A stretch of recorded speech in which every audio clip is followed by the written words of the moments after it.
Churrasco não é apenas uma refeição, é uma ótima opção para mostrar suas habilidades na cozinha, fazer amigos e reunir pessoas. E hoje nós vamos falar de como fazer um ótimo churrasco. Adriano, conta pra gente. A primeira pergunta que eu acho que todo mundo deve te fazer é como acender a churrasqueira. É verdade ou mentira? Não, é verdade. E quando acender, né?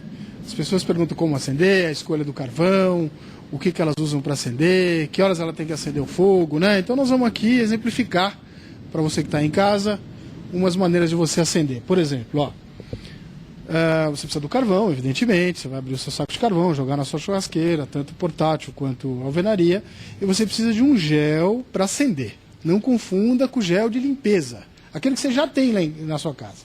Aquele não vai acender.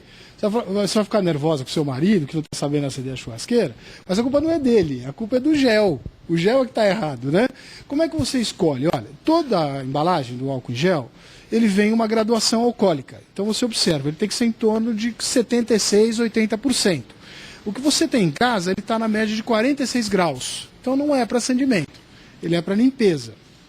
Então, como é que você usa esse gel? Você pega lá, espalha teu carvão, coloca seu carvão na churrasqueira, escolhe umas pedrinhas menores, lambuza todo ele com gel, uma, duas, abre o seu carvão, coloca elas no meio, e aí você vai fechando com os outros carvões, deixando espaço. Também a turma põe todos um do lado do outro, bem coladinho. Aí não tem ar. Não tendo ar, você não consegue ter oxigênio, você não tem a queima, então você não tem o acendimento. Então você coloca eles como a fogueirinha de São João lá da festa junina, você vai pôr um assim, outro assim, vai para ter ar no meio. Aí você vem com fósforo e acende, né? Ele não é explosivo, contrário do líquido. Aquele que super seguro então, vale a dica aqui do Adriano. Exatamente. O líquido, ele quando você chega com o fósforo, e você às vezes se queima os braços, queima o rosto, o gel não tem esse problema. Você vai encontrar em casas especializadas, em produtos para churrasco, como a nossa, no supermercado você não vai achar, porque ele não pode vender essa graduação alcoólica. E você tem hoje também a tecnologia, né? Chegou já também para isso, você tem hoje os acendedores elétricos. A gente brinca, qualquer um acende o carvão, né? É prático, então acabou o estresse do carvão. Acabou o estresse. Você tem ele tanto 110 quanto 220 volts, você joga o teu carvão na churrasqueira, coloca o acendedor no meio, bem no meio do carvão e pronto. 15 minutos, 15, 20 minutos, você está com aquele braseiro bem formado e pode começar o seu churrasco. Que legal. E qual o tempo ideal para se acender a churrasqueira antes de começar o churrasco e ninguém ficar passando fome? Então você tem que acender o teu carvão meia hora a 40 minutos antes. Então vai lá, tira as suas coisas da geladeira, suas carnes, prepara tua churrasqueira, os seus apetrechos, nós vamos falar aqui deles também. Aí você joga o carvão, usa o teu método de preferência no acendimento, acende a tua churrasqueira meia hora a 40 minutos. E aí você vai ter o teu braseiro bem formadinho para o início do teu churrasco. Então, se eu vou fazer um churrasco a uma hora, meio-dia eu já tenho que estar com a minha churrasqueira. É o tempo ideal para se planejar. Exatamente, acesa. E os acessórios influenciam no bom andamento de um churrasco? Olha, não só influencia, como facilita o teu bom churrasco, né? Porque, por exemplo, você vai precisar colocar mais carvão, que a gente explicou, como é que você vai acender. Você vai pôr a mão na carne, por exemplo, você vai pôr a mão no carvão e na carne, né? Aí mesmo que você fique lavando muito, você vai ficar com cloro na mão, né? E aí você vai pegar na carne, periga dar um gostinho de cloro na sua carne e tal. Então é bom você ter um pegador de carvão, para você posicionar o carvão no teu fogo. Você tem um rastelo, para você rastelar aquelas cinzas antes de você jogar o carvão. Você precisa ter duas tábuas, né? Duas tábuas de madeira, polipropileno, essas brancas, bambu. Hoje o mercado te oferece aí, a gente tem, por exemplo, vários materiais e formatos, até coisas higiênicas, que não tem problema de absorção de sangue e temperos, isso é muito importante hoje também.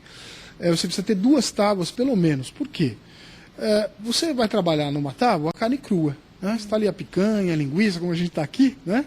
E aí você vai servir, a picanha ficou pronta.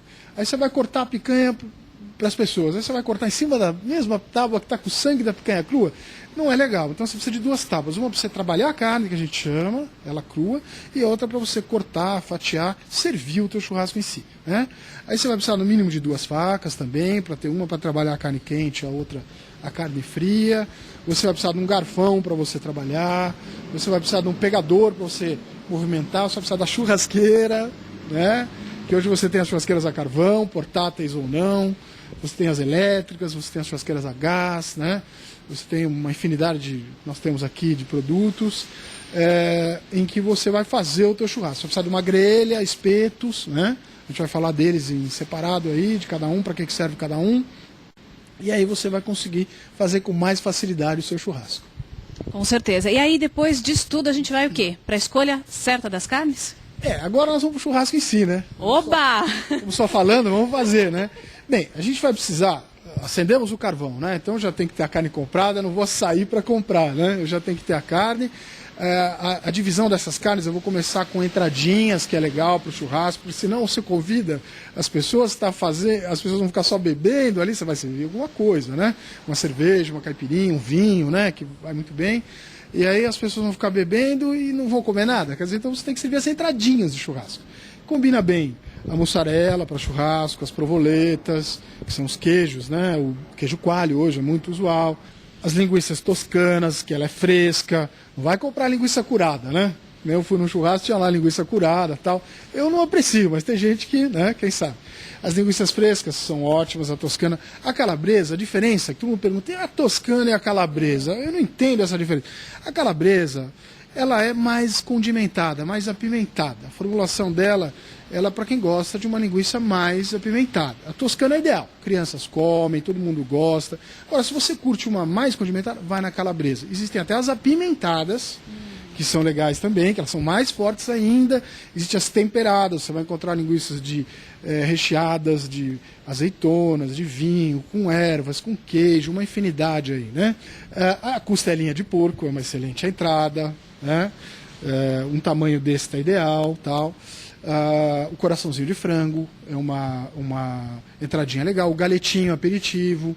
A costela de boi, aquela que você ficou fazendo lá horas antes, também combina com uma entrada, para depois você entrar com as carnes principais, né? Quer dizer, então, como entradinhas, seriam essas as recomendações. As quantidades, a gente calcula, pelo menos, olha, meio quilo por pessoa. Então, por exemplo, eu vou receber 10 pessoas na minha casa. 10 dividido por 2 dá 5, né? Então eu preciso de 5 quilos, né? Então, como é que eu vou dividir esses 5 quilos? 1,5 kg, 2 quilos de entradinhas, o restante como carnes principais. Então aí você vai dividir entradinhas como linguiça, queijos, costelas, depois você vai dividir entre picanha, maminha, fraldinha, que combina muito bem, uma carne branca, às vezes nem sempre todos que estão lá comem carne vermelha, infelizmente, às vezes você tem uma carne branca, ou até a pessoa naquele dia. Então um galetinho é ideal porque ele é saboroso, o galeto é mais saboroso que o frango, e ele é uma carne leve, né? E fácil de você fazer. Porque o frango com osso, no caso o galetinho desossado, é mais rápido você fazer na grelha. Porque o frango com osso demora mais. Então o ideal é você fazer uma carnezinha branca suave. Então, meio quilo por pessoa, que você vai comprar e tirar da geladeira meia hora, 40 minutos antes também. Para ela ir pegando a temperatura ambiente. Porque se você pegar ela gelada, muito gelada, e for direto à sua churrasqueira, a sua churrasqueira vai ter que vencer a temperatura da refrigeração. E aí ela vai sangrar muito, vai pingar muito, vai perder a suculência. Perdendo a suculência, ela resseca, desidrata, e aí você perde sabor. A carne vai ficar mais dura, mais seca, e aí não vai ficar uma carne tão legal. Então, compre as suas carnes, tire elas da geladeira meia hora antes, pelo menos, deixa ela ali, aí você vai acender a tua churrasqueira. Faremos um breve intervalo, mas na sequência tem mais churrasco para você.